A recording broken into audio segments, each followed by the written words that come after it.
Hello friend, hashtag electrical MCQ में आपका फिर से स्वागत है। पिछले वीडियो की तरह मैं इस वीडियो में फिर से एक नया प्रैक्टिस सेट लाया हूँ। मैं डेली एक प्रैक्टिस सेट अपलोड करते रहता हूँ। तो इस प्रैक्टिस सेट में 20 क्वेश्चन होंगे जो कि आने वाले सभी भी जेईई एग्ज़ाम के लिए महत्वपूर्ण होंगे। दोस्तों, आप सभी जानते होंगे कि एसएससी ने एग्ज़ाम का शेड्यूल जारी कर दिया है। तो अब आपके पास जो भी समय बचा है अभी से तैयारी शुरू कर दीजिए और अभी से डेली एक एक प्रैक्टिस सेट लगाना शुरू कर दीजिए। दोस्तों, मैं इस चैनल पर इलेक्ट्रिकल से रिलेटेड प्रैक्टिस सेट और इलेक्ट्रिकल से रिलेटेड वैकेंसी और इलेक्ट्रिकल से रिलेटेड ट्रिक, ये तीनों चीज़ ट्रिक, प्रैक्टिस सेट और वैकेंसी, तीनों चीज़ों का नोटिफिकेशन अपलोड करते रहता हूँ। तो आप अगर अभी तक इस चैनल पर नए हो तो चैनल को सब्सक्राइब कर लो और बेल आइकन को प्रेस कर दो ताकि आने वाले नए वीडियो का नोटिफिकेशन आप तक सबसे पहले पहुंचे। तो चलिए इस प्रैक्टिस सेट को शुरू करते हैं। दोस्तों, प्रैक्टिस सेट शुरू करने से पहले मैं आपको एक महत्वपूर्ण बात बता देना चाहता हूं कि इस प्रैक्टिस सेट लगाने के बाद आप अपना स्कोर कमेंट बॉक्स में लिखिएगा और दोस्तों वीडियो को लास्ट तक देखिएगा। चाहे आप वीडियो को लाइक कीजिए या नहीं कीजिए, लेकिन आप अपने लिए वीडियो को लास्ट तक देखिएगा। तो चलिए प्रैक्टिस सेट को शुरू करते हैं। पहला क्वेश्चन है, in the synchronous machine the generated भी कर्व इज ड्रॉन बिटवीन। तो भी कर्व जो होता है वो किसके किसके बीच ड्रॉ किया जाता है। तो भी कर्व एक ग्राफ होता है, वही ग्राफ के बारे में पूछा गया किसके किसके बीच खींचा जाता है। तो पहला ऑप्शन देखेंगे, field current on X axis and armature current on Y axis. दूसरा ऑप्शन है field current on Y axis and armature current on X axis. तीसरा ऑप्शन है field current on Y axis and power factor on X axis. चौथा option है field current on X axis and power factor on Y axis. तो चलिए भी curve हम लोग पहले इसका ग्राफ बना लेते हैं। ये भी कर्व इसलिए कहा जाता है क्योंकि इसका जो शेप होता है ये भी के आकार का होता है, जैसा कि आप लोग फिगर में देख सकते हैं। तो इसीलिए इसको भी कर्व कहते हैं।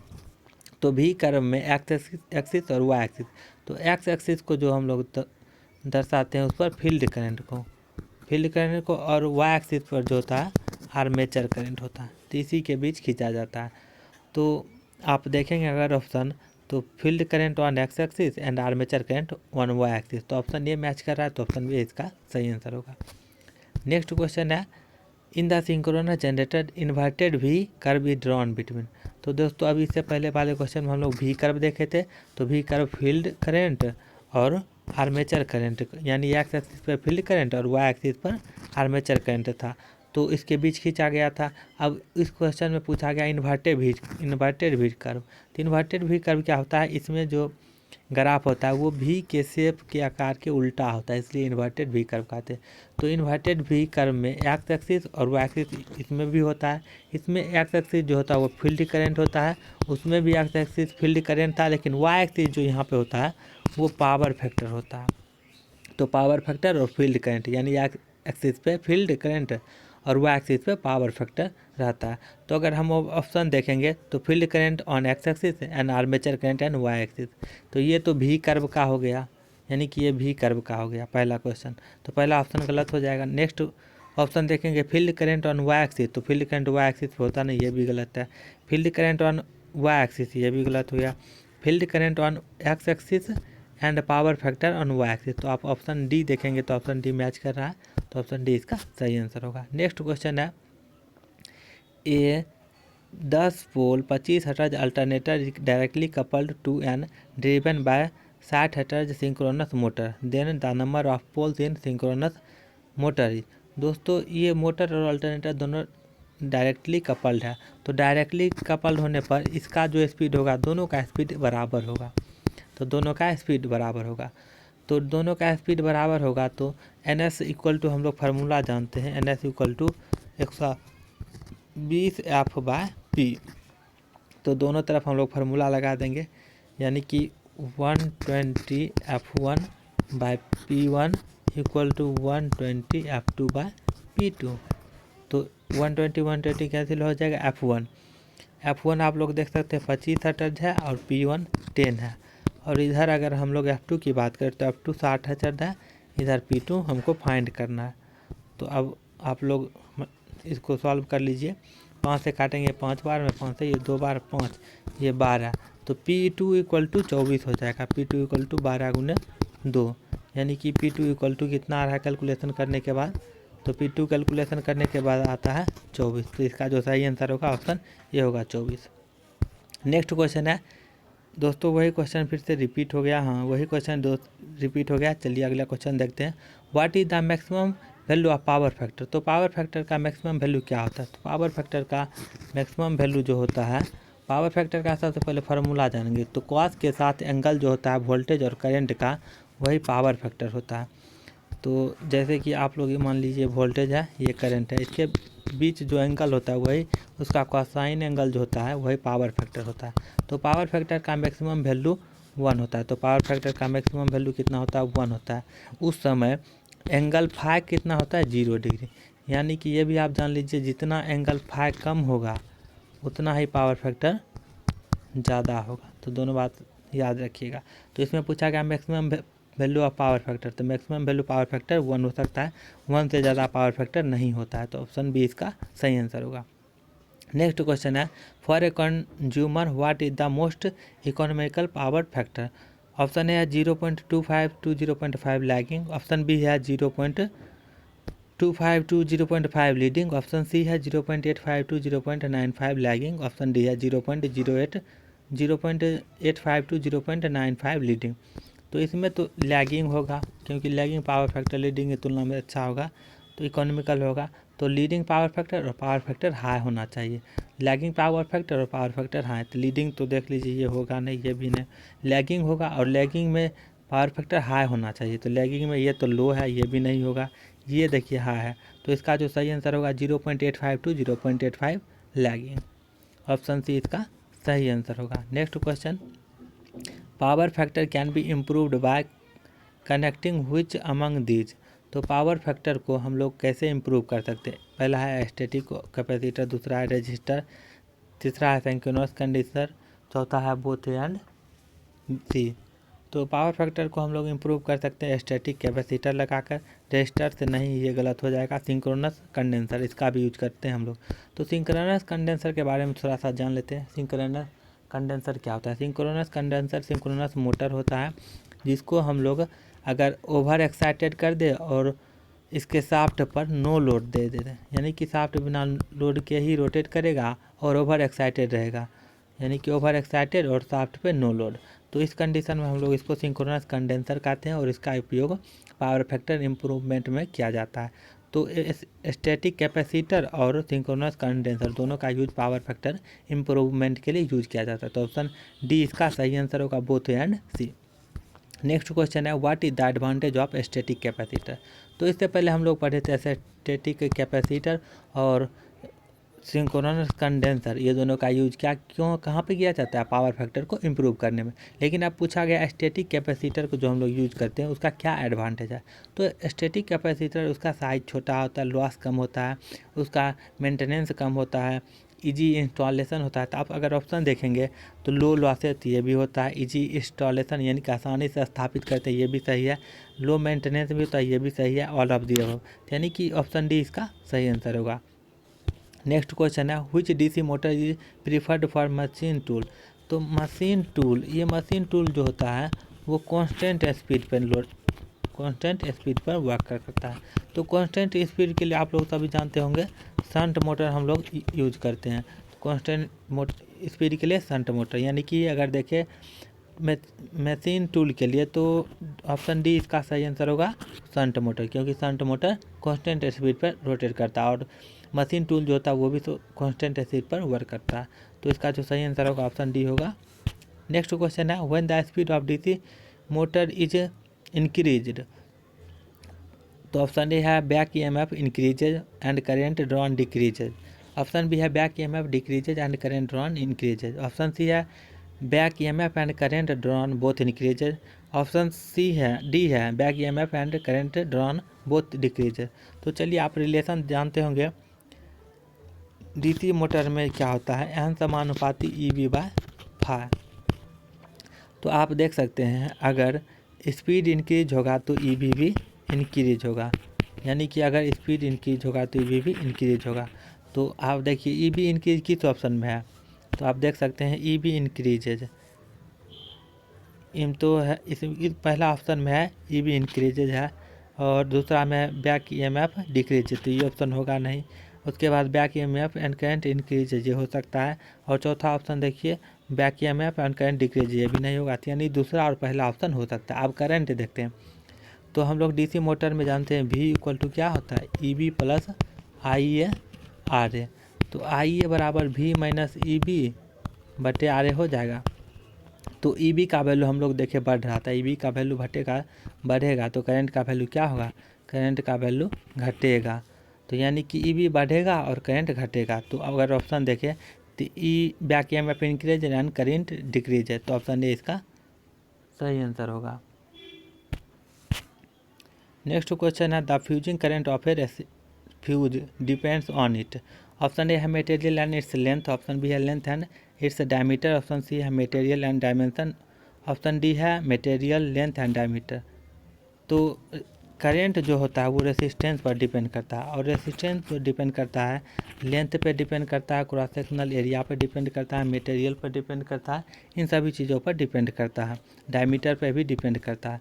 तो करंट डिपेंड करता है रेसिस्टेंस पे, रेसिस्टेंस डिपेंड करता है length, cross sectional area, material और डायमीटर। तो अगर आप देखेंगे फ्यूजिंग करंट की बात किया तो फ्यूजिंग करंट यानी कि मटेरियल पर भी डिपेंड करेगा, लेंथ पर डिपेंड करेगा और डायमीटर, यानी कि ऑप्शन डी इसका सही आंसर होगा। नेक्स्ट क्वेश्चन है which DC motor is used for conveyor. Option A है सीरीज मोटर, ऑप्शन बी है cumulative compound motor, option C है differential compound motor, option D है शंट मोटर। तो कन्वेयर क्या होता है, कन्वेयर में लोड ऑलरेडी पहले से ही एग्जिस्ट किया रहता है, तो हाई स्टार्टिंग टॉर्क की इसमें ज़रूरत होती है, हाई स्टार्टिंग टॉर्क यानी कि हाई स्टार्टिंग टॉर्क की ज़रूरत होती है। तो high starting torque series motor में प्राप्त हम लोग कर सकते हैं, क्योंकि इसमें सीरीज मोटर में जो टॉर्क होता है टी समानुपाती फाई इंटू आई ए होता है, लेकिन इसमें फाई समानुपाती आई ए होता है, इसीलिए जो टॉर्क होता है वो डायरेक्टली प्रोपोर्शनल आई ए का स्क्वायर होता है। तो हाई स्टार्टिंग टॉर्क हम लोग इसमें प्राप्त कर सकते हैं, तो इसका जो सही आंसर होगा ऑप्शन ए होगा सीरीज मोटर। नेक्स्ट क्वेश्चन है which DC motor is preferred for machine tool. तो इससे पहले भी हम लोग पढ़े थे मशीन टूल के लिए, वही क्वेश्चन रिपीट हो गया है। तो मशीन टूल जो होता है शंट मोटर यूज होता है मशीन टूल में, क्योंकि इसका स्पीड जो होता है मशीन टूल का कांस्टेंट होता है, और शंट मोटर भी कांस्टेंट स्पीड पर रोटेट करता है। तो इसका जो सही आंसर होगा ऑप्शन डी होगा शंट मोटर। नेक्स्ट क्वेश्चन है the reactance offered by capacitor to alternating current of a frequency 50 hertz is 20 ohm, if the frequency is increase to 100 hertz reactance will be. तो capacitive reactance का formula आप लोग जानते होंगे, x C equal to 1/ω_c, और ω_c equal to 2π/f होता है, यानी कि डायरेक्टली अगर हम एक्स सी लिखें तो x C equal to 1/2π/f। यहाँ पे आप देख सकते हैं एक्स सी जो है यानी कि कैपेसिटिव रिएक्टेंस जो होता है इन्वर्सली प्रोपोर्शनल टू फ्रीक्वेंसी का, तो फ्रीक्वेंसी बढ़ेगा तो एक्स सी घटेगा। तो इसमें आप देख सकते हैं पहले फ्रीक्वेंसी कितना दिया हुआ था, पहले 50 हर्ट्ज दिया हुआ था, अब 100 हर्ट्ज कर दिया है, तो इसका कैपेसिटिव रिएक्टेंस पूछा, यानी कि पहले 50 था अब 100 कर दिया, यानी दोगुना कर दिया। तो दोगुना कर दिया क्योंकि एक्स सी जो होता है इन्वर्सली प्रोपोर्शनल होता है फ्रीक्वेंसी के, तो अगर इसमें दोगुना कर दिया है यानी कि फ्रीक्वेंसी दोगुना किया है तो एक्स सी आधा हो जाएगा। तो एक्स सी पहले कितना था, एक्स सी पहले 20 था, ये आधा हो जाएगा यानी 10 ओम हो जाएगा। तो 10 ओम ऑप्शन सी देखेंगे मैच कर रहा है, तो ऑप्शन सी इसका सही आंसर होगा। नेक्स्ट क्वेश्चन है for the same peak value which of the following wave will have highest RMS value. Option A है स्क्वायर वैल्यू, ऑप्शन बी है half wave rectifier sine wave, option C है triangular wave, option D है sine wave. तो sine wave में RMS value का आप लोग formula जानते हो IMX/√2, और हाफ वेव रेक्टिफायर में होता है IM/2, और ट्रायंगुलर वेव में होता है IM/√3, और स्क्वायर वेव में होता है IM।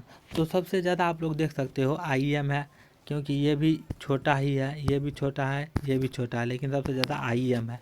तो IM जो होता है वो होता है स्क्वायर वेव में, स्क्वायर वेव में पीक वैल्यू और आरएमएस वैल्यू दोनों बराबर होता है, तो इसका जो सही आंसर होगा ऑप्शन ये होगा स्क्वायर वेव। नेक्स्ट क्वेश्चन है the RMS value of a sinusoidal current is equal to its value at angle. तो यानी इसमें क्वेश्चन में पूछा गया RMS वैल्यू साइनोसाइडल वेव का किस एंगल पे साइनोसाइडल वेव के वैल्यू के बराबर होगा। तो साइनोसाइडल का इसका RMS वैल्यू का हम लोग फार्मूला क्या जानते हैं, RMS equal to I max by √2, यानी कि वी मैक्स या आई मैक्स, करेंट रहेगा तो आई मैक्स और वी रहेगा तो वोल्टेज रहेगा तो वी मैक्स। तो मान लीजिए करेंट है, तो करेंट है आई मैक्स बाई √2, RMS वैल्यू बराबर होगा तो साइन का जो वैल्यू होता है साइनोसाइडल का वेव का, तो वह IM साइन ओमेगा टी होता है। तो ये IM कट गया, यानी sine omega T equal to 1/√2, sine omega T equal to 1/√2। तो 1/√2 साइन में 45 डिग्री पर मान पर आता है। तो इसका जो सही आंसर होगा किस एंगल पे होगा, किस एंगल पर RMS वैल्यू और साइन के वेव का वैल्यू बराबर होगा। तो 45 डिग्री के मान पर उसका दोनों वैल्यू RMS वैल्यू और साइन का मान जो होगा उस साइनोसाइडल वेव का मान बराबर होगा, तो वो 45 डिग्री पर होगा। तो ऑप्शन सी इसका सही आंसर होगा। नेक्स्ट क्वेश्चन है parallel power factor of inductive circuit is usually improved by connecting capacitor it in. Option A है पैरेलल, ऑप्शन बी है सीरीज, ऑप्शन सी है either A and B, option D है none of the. तो ये तो simple सा question है, power factor improvement के लिए हम लोग कैपेसिटर को पैरेलल में लगाते हैं। तो इसका सही आंसर होगा option A parallel. Next question है a reverse bias PN junction has. Option A है very narrow depletion region, almost no current, very low resistance, option D है लार्ज करंट। तो जैसे ये कि PN जंक्शन डायोड है PN, तो reverse bias में इसको हम नेगेटिव टर्मिनल से इसको हम पॉजिटिव टर्मिनल से कनेक्ट करते हैं। तो रिवर्स बायस कंडीशन में इसका रेसिस्टेंस बहुत ज़्यादा होता है और करंट बहुत कम फ्लो होता है, यानी ऑलमोस्ट नो करंट फ्लो करता है। तो ऑप्शन अगर हम देखें तो ऑप्शन बी इसका सही आंसर होगा। नेक्स्ट क्वेश्चन है PN junction act as a. Option A है कंट्रोल्ड स्विच, ऑप्शन बी है bidirectional switch, option C है unidirectional switch, option D है नन ऑफ द अबव। तो PN जंक्शन डायोड, ये है PN junction diode. तो इसको अगर फॉरवर्ड बायस में कनेक्ट करें तो ये पॉजिटिव P टर्मिनल और निगेटिव N टर्मिनल। तो इस कंडीशन में ये ऑन स्विच की तरह बिहेव करता है। और यदि इसको हम लोग रिवर्स बायस में कनेक्ट कर दें तो रिवर्स बायस में P टर्मिनल को निगेटिव से और N टर्मिनल को पॉजिटिव से, तो इस कंडीशन में ये ओपन स्विच की तरह काम करता है। तो फॉरवर्ड बायस में यानी कि ये जो होता है यूनि डायरेक्शनल स्विच होता है, यानी कि फॉरवर्ड बायस में क्लोज स्विच की तरह और रिवर्स बायस में ओपन स्विच की तरह। तो ये जो होता है यूनि डायरेक्शनल होता है, यानी कि ऑप्शन अगर देखें तो ऑप्शन सी इसका सही आंसर होगा unidirectional switch. Next question है in an alternator the effect of armature reaction is minimum at the power factor. Option A है 0 पॉइंट लैगिंग, ऑप्शन बी है 0.866 लैगिंग, ऑप्शन सी है 0.866 leading, option D है unity. तो power factor armature reaction जो होता है वो कब मिनिमम होता है, किस पावर फैक्टर। तो आर्मेचर रिएक्शन जो मिनिमम होता है वो यूनिटी पावर फैक्टर। तो ऑप्शन डी इसका सही आंसर होगा। तो दोस्तों ये लास्ट क्वेश्चन था। अगर आपको वीडियो अच्छा लगा तो वीडियो को लाइक कर दीजिएगा और अपने दोस्तों के साथ ग्रुप में शेयर कर दीजिएगा। और अभी तक आप इस चैनल पर नए हो तो चैनल को सब्सक्राइब कर देना और बेल आइकन को प्रेस करना। दोस्तों इस चैनल पर मैं इलेक्ट्रिकल से रिलेटेड बहुत सारे ट्रिक अपलोड कर दिया हूँ, तो आप उन्हें भी जाकर देख सकते हैं। प्ले लिस्ट में जाकर आप ट्रिक वाला वीडियो देख लीजिएगा। तो आज के वीडियो में बस इतना ही, फिर मिलेंगे अगले वीडियो में, तब तक के लिए धन्यवाद।